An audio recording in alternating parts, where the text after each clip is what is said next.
Euroregione News. 69esima festa del vino, Bertiolo vetrina regionale.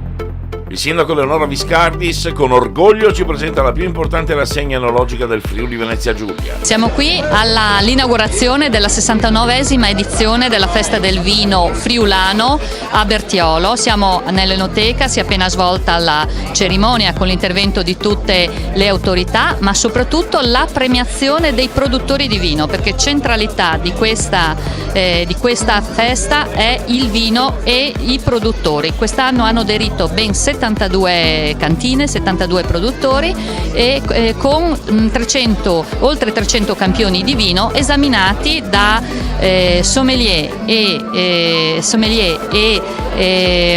enologi dell'asso Enologi, che in 15 commissioni hanno potuto degustare e hanno decretato i vincitori che sono stati appunto adesso premiati. Adesso ci rivolgiamo proprio all'apertura, al taglio del nastro, e da